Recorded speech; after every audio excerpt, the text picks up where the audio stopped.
Welcome to the Innovators Breakfast. It's awesome to have some familiar faces on the call. I think today I didn't publish the topic because we were kind of like going to let it roll a little bit. But Alex and I have spoken, and we decided to talk today about the perfect organization and what that means to us. And this is kind of on the back of I don't know if any of you have listened to the latest podcast we released yet with a leadership firm based in Guernsey. And we asked them a question like, have you ever come across an organization that is just functioning to perfection? So the individuals, the teams, the leadership, like every layer of that organization is just ticking over so well that you don't need all this extra kind of team building stuff, and you don't need all these kind of extra incentives to motivate their staff because people are so invested in their jobs and the people and their work that they don't need anything else. They can go home satisfied every single day. And of course, that's a bit of a fallacy. And the answer that they came back with was they've seen teams function to near perfection, but never an organization. And so we wanted to just expand on that and have an open conversation here and start with a usual sort of icebreaker, which is just an open question to say, what's the closest to perfection that you've ever come across in a working environment, whether that's a manager, a leader, a team, project. Yeah. So over to you guys. What's the closest to perfection that you've ever experienced in a professional I'll jump in first with a slightly maybe biased input. Yeah. So for context, I used to work with Dan in kind of finance a year ago or so. So I was doing an internship and he was my manager. So that's obviously how all this spun out eventually. But point being that, traditional finance, and I've got experience in some other firms too, and it largely kind of remedies that, is lack of agency and largely just, you get your job and you do it to a T and that's it, you move on. There's no real human aspect to that. And I think what really stood out for me under my time with Dan was the kind of excitingness that he brought into the workplace. So every, I think, Wednesday, we had Hunger Games, and I think he still does it. So it's basically a split off of random games, everything from like business pitching to riddle solving to like everything. And it's the most random games, but they all kind of have a silver lining of specific skill sets that are trained and really developed. And obviously, if you won at the end, you'd get a like the most gourmet burger you've ever seen, that Guernsey's ever seen. So it was really exciting. And I think it was just about adding a bit more to work, right? No one comes up to spend what 35, 40, 50 hours of their week to do something they don't enjoy, right? And I think the biggest mistake that I've come across is making work one dimensional and making it just about numbers and sheets and the objective you have to do. So I think Dan found a really good balance with one, excitement and kind of interpersonal team dynamics, but two, just spicing things up. And I think actually a third point to that is adding a bit of agency to things. So he gave me and others the freedom to kind of explore and experiment and come up with cool ideas, which, not all of them were great, but the point is that it wasn't marginal management, right? There's so much that can spew and stem from the unexpected, right? And if you allow that to be nurtured and really see where it can go, I think some exciting things can come from it. So that's my 2 cents on. Thank you, Alex. That was blushing. I'm blushing. I'm glad you enjoyed it. Pick someone else. You got to pick one of the other two now. Well, I've worked in a lot of different organizations. Perfection is not something that immediately springs to mind when I think of any of the organizations. I've seen some terrible management. I mean, just appalling. There's one place I worked where when the manager walked into the room, there was a chill and everyone was on edge because you didn't know who he was going to pick on. He would often publicly humiliate people for doing something different from the way he would have done it. Not necessarily doing it worse than he'd have done it, but not the same way. He was just the worst manager. He didn't pick on me because I think he probably knew what he would get back. But I did witness him doing it to several other people. And it's just appalling. One reason I stayed in the company was it was quite entertaining watching the bad management. But it's not something that I would encourage anyone else to emulate. Don't try and make your workplace so interesting. But you must have had some positive experiences. Because it's appallingly bad management. You must have had some positive experiences, though. Like, if perfection is a fallacy and an impossible thing to chase, what's the closest that you've come to it? Like, the closest I would say is when I worked in medical physics in Edinburgh. There were people that were passionate about what they were doing. They were working very long hours, working till 10 o'clock at night, because they were passionate about what they were doing. They were doing something that was worthwhile, and there were interesting problems to crack, and there was it was a lovely environment to be in because it's nice to work with other people that are also passionate about what they're doing. When I first arrived, one of my first jobs was to test out this brand new oscilloscope they'd got, and it was a Tektronix, the sort of thing that I'd looked at in magazines before, but could never afford to get one. And here I had one of the sort of top of the range scopes to play with. And I thought Christmas is going to be a disappointment after this, because I'm just getting lovely presents to play with. But for a good purpose. It wasn't just for my entertainment. So that was a really lovely environment to work in. Some of the other places contrast with that for a consultancy that work with banks and things like that. And been out for dinner with people from banks and they say, "What's your net worth?" Mm. Oh, it's none of your business. And I don't know, I thought, why does that matter to you? I expect it's because you've got you've got a higher net worth than me, or you wouldn't be asking the question, but it doesn't impress me. And what sort of questions would in that team in the medical environment where you said that people were incentivized and motivated, what sort of questions would they ask each other then? Because obviously, you can understand why the finance, I mean, not justify it, but you can understand why in a world of finance, net worth matters, right? What mattered in the medical world that people would genuinely talk about and ask questions to each other about? I mean, anything and everything. If we went to the pub, the topics could, be anything. It wouldn't have to be medical related. It could be about politics or what stupid the thing the government's just done or about to do. And that was relatively sane back then compared with what's happening now. Um, yeah, I mean, they were good company. It wasn't perfect management. I mean, the prof, if he visited you, you knew he'd just been on a management course somewhere because he tended to stay in his office. But when he went on these things, he'd been told you must go out and see the shop floor and all that. So, but Nice. he was a very nice man, but he did tend to stay in his office. And there was somebody else that they called Aladdin because you only saw him pop out of his office to get a cup of coffee and then pop back in again. So there were a few strange types. But to your point, it's never perfect, right? It's Yeah. and Albert, what about you? Well, I'm thinking about it.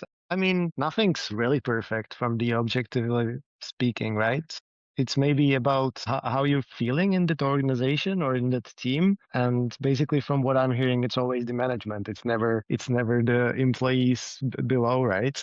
Because that's basically what's good to complain about. And I think it's really hard to be a manager because you really have to connect with all the employees below you and also around you, so to say. Like a hierarchy is kind of hard to grasp. So what I think and what I've seen is a really good way of like feeling good in any team or organization is having it mostly like flat organization, like everyone's a manager, so to say. But of course we have to decide who's going to be in charge of what. And basically one of us can be called manager, but they will not act like manager, if I'm making sense. Because what I've seen, which was really exciting for me, was being in the student association teams where we were kind of on the same page, everyone. And of course, it was not a job. It was more or less for people who really wanted to learn something and to pursue something that they couldn't normally pursue at school or at university. So there were people that were doing nothing or very little, but there were people who were really motivated and who were doing more than was expected from them, Was right? that a voluntary position then? Yeah, kind of voluntary, but we were in a position that we could basically do whatever we wanted. We chose our projects. We had our own financing. We had some sponsors, but basically we could do whatever we wanted with that money.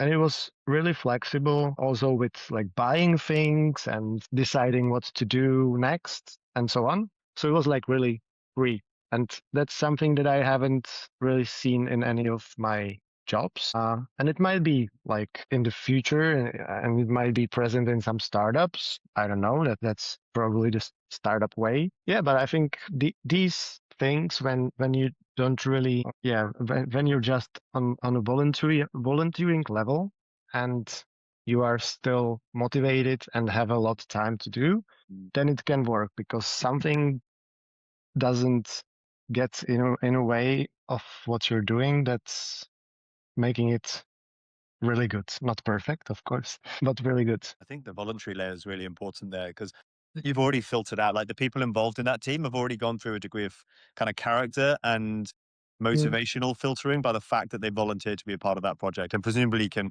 volunteer to leave at any moment. So the incentive for them staying isn't, financial. And to Doug's point earlier, like, finance drives and constrains so much of us. Like, I talk to people all the time about, they're not particularly happy in work, but maybe they don't have the confidence to kind of try something new for fear of the unknown. Maybe it's that the salary is good in the job, but they don't like what they're doing, and they're tied to practical reasons, like debt, mortgages, family costs, that sort of stuff. And I think that there's something powerful about having the control and that voluntary layer. Like for me, INSO aside, because obviously I'm doing this kind of as a volunteer, like I volunteered to put myself in this position, like the fact that I own my own time and how I can use my energy and my brain is in itself like probably the most professionally rewarding thing I've ever done. Comes with different stresses and challenges, of course, but like my answer would be kind of in a more conventional organization that I'm part of, not having created myself. I'd say there was a job in the finance company that Alex mentioned before, where we had pretty much had a blank canvas to build a new system from scratch. And I didn't know much about the thing we were building the system for. It was payments. And for me, that was just kind of like a daunting challenge. It was exciting. I had free reign. I had enough resource to get it done. And we had to basically practice everything we preach on the design thinking, kind of lean, minimum viable product go. And it was such a great thing to be a part of. And I'm still a part of it in a slightly different way now. And seeing that idea become reality and grow was a really kind of professionally rewarding thing to be a part of. That's my kind of example. And it comes back to the point, like, it was resourced, I had flexibility, I had control, my ideas were listened to, and it was real. Like, it wasn't just a hypothetical idea that we were building that never got used. We were, putting this thing out there into the wild and seeing it perform in the real world and iterating off that. And so for me, as like the engineer, builder, designer in me, that was a really fun project I'm really proud to have been involved in that from day one. That's really cool. If that there's another function of that, which is really shared ownership, because Albert, when you were describing that voluntary project, it sounded like you're pioneering whatever the thing was. It'd be interesting to look at like how the hierarchies of different orgs, the average Silicon Valley startup, there's 10 founders or whatever it may be, and everyone's just kind of like putting the work in. You're not the manager, you're not the accountant guy, like we're all just doing the thing. I'm curious to hear you guys' comments on, could it largely be that? And in which case, traditional organizations are never going to reach that. But if they could, what would that even look like? How do you impose shared ownership and agency into the corporate beast that's already kind of moving and optimized towards different departments and teams? Isn't that about the common strategy, so to say, maybe? Because when you have multiple founders, it probably means that all of those people have decided to go for the same thing, right? But if you come somewhere where there is just one manager, it's only his vision, and it's really hard to like impersonate yourself with that vision, or trying to how to say, having the same vision as the manager, because he will probably never be able to explain it to you in that way that he really understands it, and you will never be able to do things that will comply with everything that he wants, probably. And that's the thing that should be perfect but isn't, because you just can't really vibe with that strategy. I don't know. With Alex's question, I was immediately drawn to, like, let's assume you were going to blank canvas a big corporate and what we've got, right? We've got what the business needs to do. So if that was, I don't know, let's say it was a manufacturing business, or doesn't really matter, manufacturing business. And then you've got X number of people that are your employees. So let's say it's got 200 employees, and then you've got your kind of big factory floor space. And within that, there's all the things that need to be done in the business. If you were to just blank canvas the structure and say, hey, we've got 200 people in a room, we all part of the organization. We've got a base understanding of what the organization needs to do. Now everyone can go to this part of the factory that they enjoy doing. So everyone like if I enjoy the build part of it, I'm going to rush to the machinery. If I enjoy the accounting, I'm going to rush to the office and start looking at the books. But inevitably, if you were to kind of let people just self-pick what they wanted to do within an organization or team or project based on their preferences and their skills, sometimes there's just stuff in a company or like stuff in a project that is the detritus, stuff that people just need to do but don't want to do it. And inevitably, if you were to just let people choose, my assumption would be that there would be parts of the business that need attending to that have no volunteers to do that. And so you're drawn back into this then structure that says, oh, how do I incentivize and motivate people to do something that they fundamentally don't want to do? Is that not the kind of core thing with work? People are very fortunate to have a job that they feel deeply passionate about. I mean, like Albert, you work in space. You must feel privileged to work in space because that's something you care about. Doug, you're working in arts and things like that. That's something you care about. It's a lot of people in this world have a job because it pays the bills and it's not something they fundamentally care about. Yeah, I don't know. Like, I don't have a solution to that kind of let people pick their own job thing. But it's to kind of Albert's point, a flat hierarchy in theory should kind of balance itself out and let people utilize and leverage their passions and skills to benefit the organization. I don't know. Yeah, you will always have to know that you will sooner or later have to do something that you don't particularly enjoy, but it's really important for the company. That's a good point, Albert, because ultimately it's easy to sit and speculate from the outset. But when you reach the point of a company, there are directions you need to go. And if you have 100 people in the factory floor, as you say, Dan, like people are going to rush to different sections, but also people are going to want to buy different equipment and do different things and manufacture different projects. So you're never really going to get ultimate unity of direction. So I wonder what the kind of, how do you square that circle, right? How do you take something that's never going to be perfect? There's always going to be mundane tasks. There's always going to be things you don't do. There's going to be high and there's going to be low times. So within that, how do you kind of regulate that process? What are some of the things as a organization that you can best do to ensure buy-in, irrespective of the task? Maybe try to outsource it. Yeah, give it to someone else. Yeah. But maybe there's a Because- hybrid solution. It's like, I'm wondering, like, Yeah. as a human being who feels a sense of purpose and meaning, like to Doug's point earlier, in his example of the closest thing to perfection he's found, one of the key notes I took here was that people felt deeply inspired by the work they were doing and they had the right resources that allowed them to do that. Like, the resources weren't an anchor to them. They was something like, Doug's shiny example of the microscope allowed him to be incentivized and motivated to do work. It's like it's a cyclic and mutually reinforcing thing. But what percentage, like, we all know that we have to do stuff that we don't want to do, like, irrespective of work in our lives, we have admin. Like, I'm assuming no one really wants to have to wash their clothes or do the dishes, but it's just a part of living, right?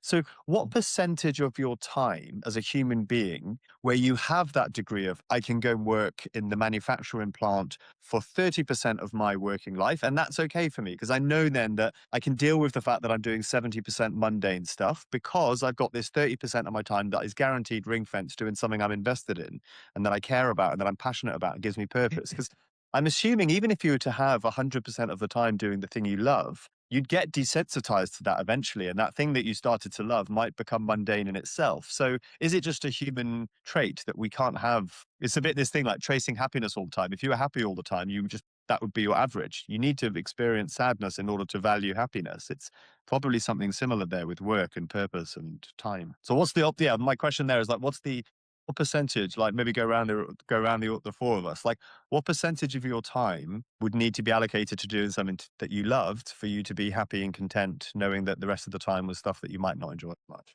I think it's a very hard question because there's a couple things. One is it's all relative, right? So if you're already doing something that you love, then if that's the backdrop, I don't really care what the ratio is. But also, how certain are you that you're actually doing the thing that you love, that the grass isn't actually greener on the other side? So I think that's quite a difficult point. Second point to that is, as you say, people habituate.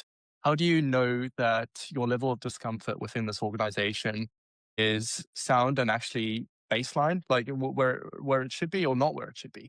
Because you could just be like, you've gone soft maybe after a couple of years and like, this is too much now, like I'm burnt out.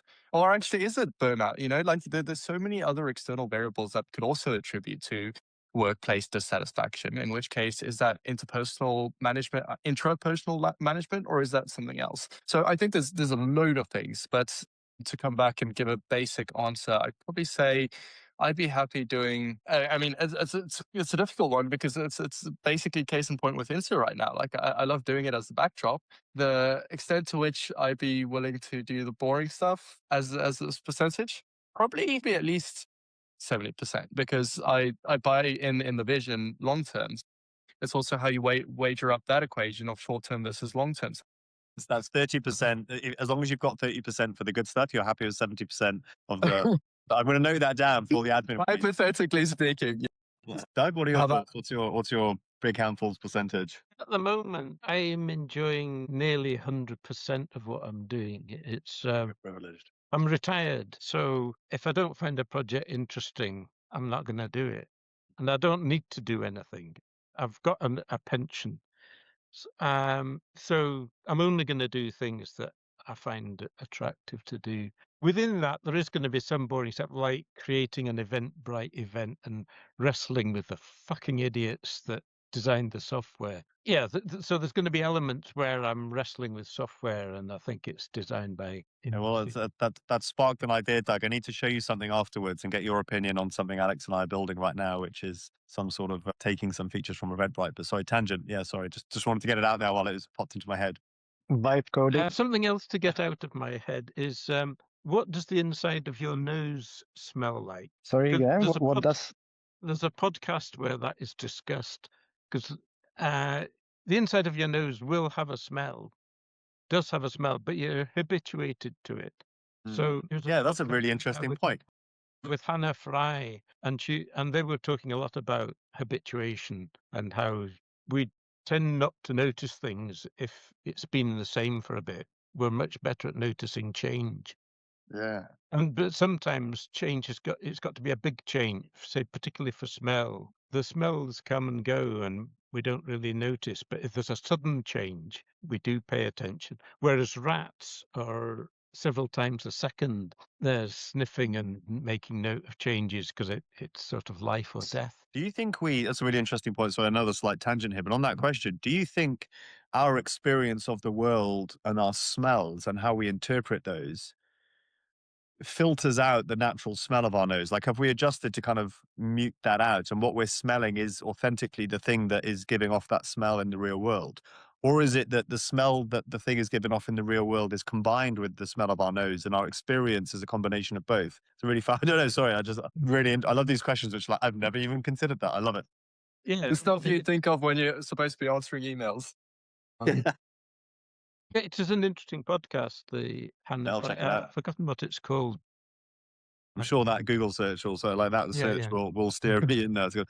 Albert, what about you? What's your happiness split, or like contentness split, I guess? Yeah, I think I'm still a bit looking at this time. I think the 30% of cool stuff is quite good, because at the present time I like to be looking forward to things, right? So even if I do like 70% of stuff that I don't particularly enjoy, I can look forward for those 30%. And at the same time, I can also dedicate those 70% to finding something else that could basically be part of that 30%. So maybe that's the simple answer. Like if you were to run this survey and get an instinctive feel for that, and obviously we'd adjust in real time and it would change. Like Alex said, it's not as black and white as that. But if an organization were to say to their staff, you can have 30% of your working week to do something that benefits the company, but it's like, because obviously I've heard of organizations that allow people to go away and do like charity stuff or do stuff that's entirely different to the organization. It's kind of a marketing wrapper. It makes the organization look good, community products, blah, blah, blah. Not every company can afford to allow their team to go away and lose 30% of staff hours that are paid for by the company. So maybe with the rise of AI that is going to apparently automate most of our jobs, which will buy us time, maybe the companies use that time, give people 30% of their working week to do something that they feel passionately about that helps the organization. That could be community projects and stuff like that, if it helps build the brand and the reputation of the organization. 70% is then spent doing the remaining work that the AI can't handle, maybe that's some sort of like future model of employment that also simultaneously allows people to do more in that 70% of time because AI is helping them get rid of the lower levels of the stuff that takes the most time and is the most robotic and mundane. Plus, then you've got this sense of purpose and everything that you've just described from your kind of near perfection cases, which are all based on the fact that you're doing something meaningful, something that you cared about, something that you felt that you had a degree of freedom and control over. Maybe that's the model. And irrespective of the amount of people that you scale up in the organization, as long as those core kind of allocations are split, that maybe would equal a happy workplace. Don't know. I'd probably add a couple of things to that, Dan. So first is playing devil's advocate, which would be, okay, so you've just unlocked 30% of free employee well-being time, right? The classic capitalistic approach would be, okay, but if we're spending that on employees and the competitors now 30% more employee productive, obviously we're going to fall behind there. So I think it's a race to the bottom on that side of things, unfortunately. I hope I'm wrong. Yeah, but would that be the case? So the assumption being that if you do this, or employers will perform better. It's a bit like that whole, one of the arguments for remote working. It was that actually, if you took away the fact that I was doing a 10-hour commute a week and allowed me to minimize all the kind of logistics of getting into the office, and actually I wasn't distracted in the office by coffees and conversations, and I could focus on my work more. I was more productive, not me per se. I was more productive in general when I worked from home. Therefore, that benefits the company. Like you're getting more juice for the squeeze in that case. And maybe it's something similar to here, that actually if you were to give 30% of time to people, that would incentivize and motivate them more to do better in their jobs where they are adding value directly in that 70%. Maybe it's not as case of it's 30% given away equals a 30% drop in reduction. I suspect it wouldn't be the case. Yeah, I think something that stops, something that tends to make people happy is if they feel things are getting better. The absolute level doesn't matter as much as people feeling that things are getting better. It's also the change thing, right? It's also coupled a bit, though, with memory, particularly now, where the trend used to be for a long time that things were getting better. But recently, things have actually got worse and prices have got a lot higher. And people know that, say, price of butter's gone up, doubled. Well, we're not going to be happy by the price of butter only going up slowly compared with going up fast. We still have that memory of it was that cheap 2 years ago. We want it to return to that before we're going to be happy about the price of butter. So you think the macro context we find ourselves in beyond the office, because in that example, it's not the office's fault that butter is going up or inflation is high in the organization. And therefore, what you're saying there is that the organization faces a significant uphill battle when the macro context is working against them. Yeah, I mean, I was thinking more about the brain and what makes it happy and content and so on, and what stops riot. So drawing on evidence from people that have done research on when do people revolt against the status quo, and it tends to be if things are getting worse. So drawing that to a company aspect, I think it is, you need to show that progress is being made and that things are getting better. So, okay, I'm sorry you're in a cramped office, but we're going to move when we've, reached profitability. We do have plans to go to nice swanky offices, but if you can put up with this hellhole, it's not that we think you only deserve a tiny little office in the basement. It will get better, but for now, that's a double. There's an interesting. There you go, Alex. Yeah. Sorry, there's an interesting point on that. I think I was in Peter Thiel's 0 to 1 or somewhere else, but the side to that that's important is that you're also leading by example. Because if you rock up in your G wagon and everyone's in a Matchbox office, that's obviously a very big disconnect. So if you take that to the other end of the extreme, I read something somewhere of a founder who was the lowest paid employee in the company, which I think is quite a way to lead by example and to really set the standard for work ethic. Obviously, that could border on maybe toxic and unattainable. But if there isn't the pressure on that side of things, then as an employee, I feel like it's a lot easier to kind of get your hands in the weeds as well if they are among you in the trenches, right? And similarly, I don't know. I'm in two minds about this, but kind of it was one of those like crazy workplace scenarios where you're just like wondering the semantics of it and if it could work. So if you had like a startup that's in a warehouse, right?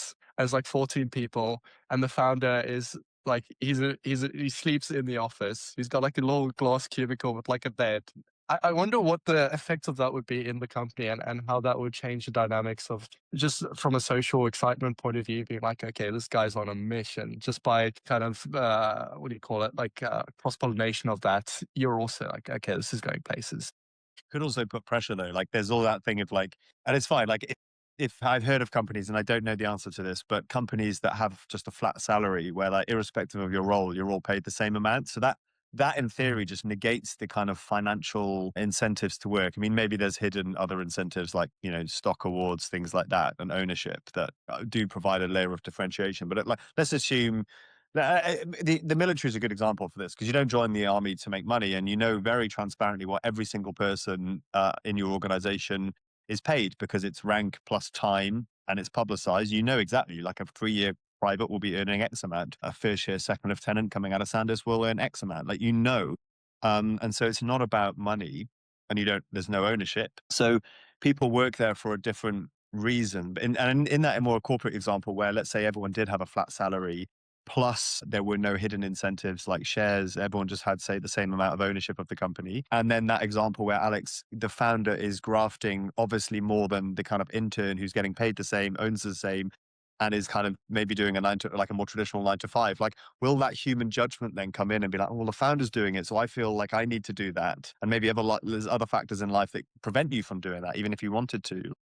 I feel like in that example, yes, it would obviously be quite inspiring to see that your boss was working that hard, but you could also feel a bit guilty for maybe not contributing as much. But maybe that in itself is something to say, well, I'm not right for this organization because this organization requires that level of energy and input. I don't know. And I have heard of bosses that work extremely hard, get a heart attack, but still expect their staff to carry on doing what he did to get his heart attack, and rather than learning from it. Yeah, isn't that workaholism? It's an addiction. Oh, yeah.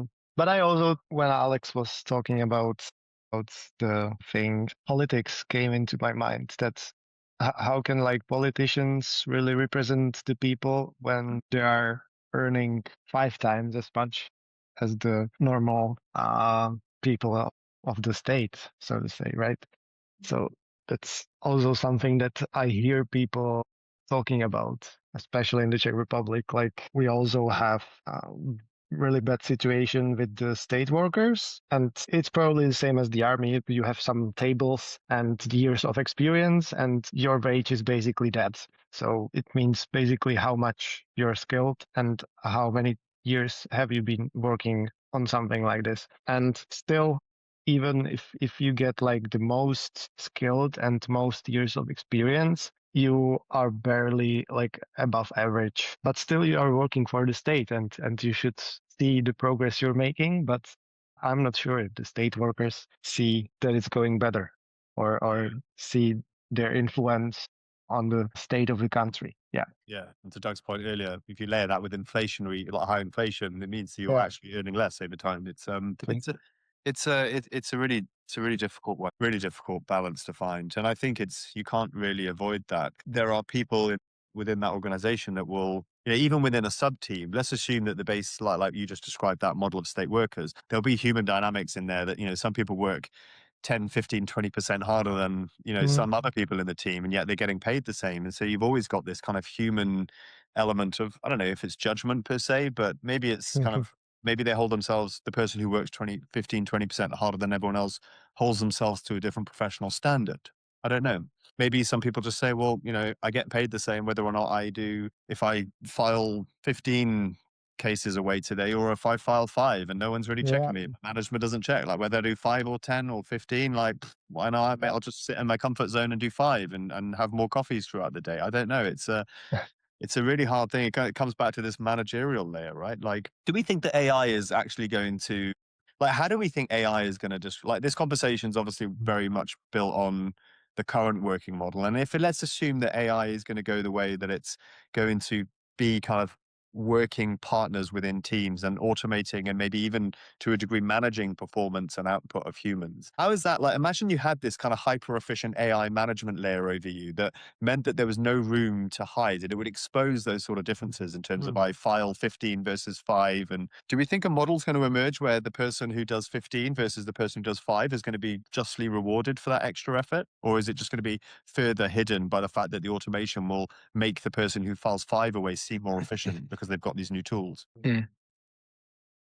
You're kind of seeing that with Amazon already, right? So like time toilet breaks, stuff like that. So, and I'd probably guess that working at Amazon, at least on the ground, it isn't the most exciting thing.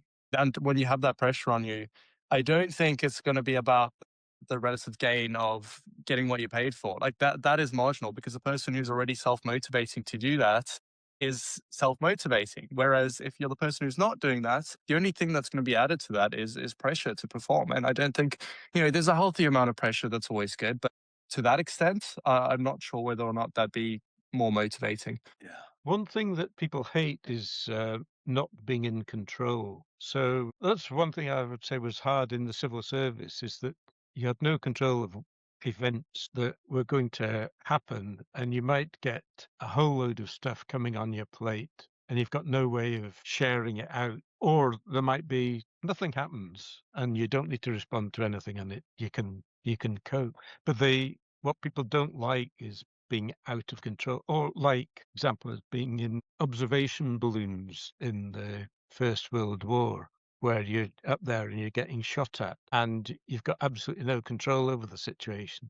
There's other people getting shot at, but they can run away or try and take evasive action or shoot back. But it comes back to the voluntary point, right? Like I assume then that those people who wanted to serve in the balloon units have, it's a bit like I can relate to that in terms of airborne forces. You jump out of a plane on a static line parachute. It's not like one of these squares parachute which you can control and evade. Like you are just a heavy weight that's plodding down based on where you've been told to jump.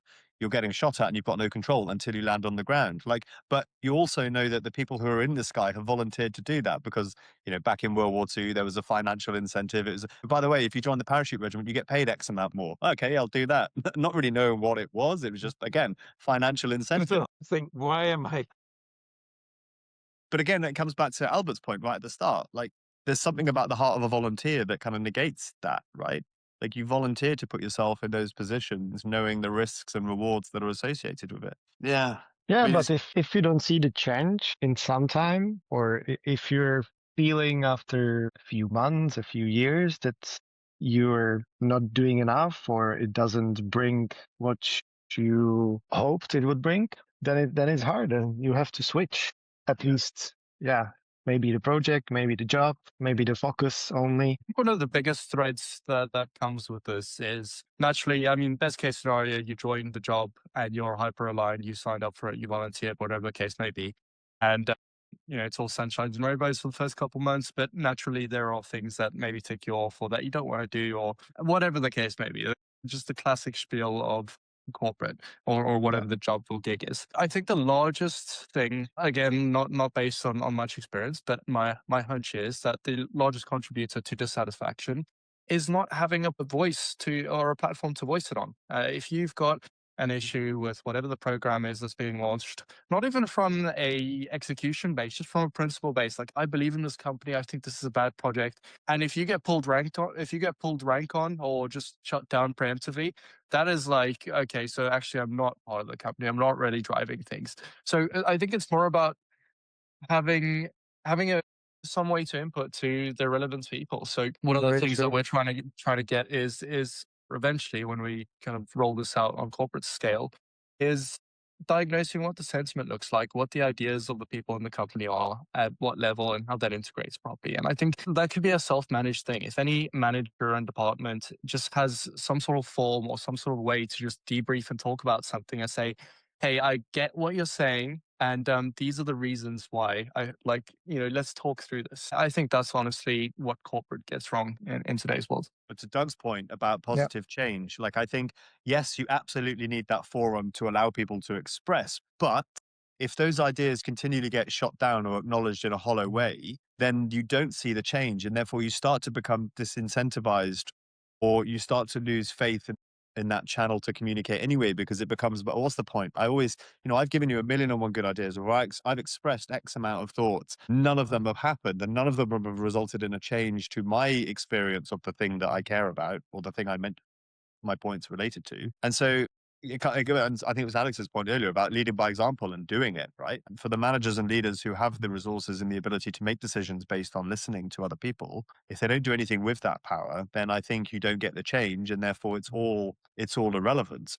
There's so many common themes here. One kind of, we've got a few minutes left, and one of our podcast guests and network members is a guy called Ben Legg, and he's a former Google COO for Europe. Really, really interesting guy who's set up a company called the Portfolio Collective now, and he's betting on the future of fractional working models, which, as we've been talking, it's kind of like we've been talking a lot about incentives and utilizing your skills and splits of time, and it kind of like just popped into my head then. What we've described essentially might be the fractional working model, where you essentially have a diverse portfolio of jobs and earning potentials.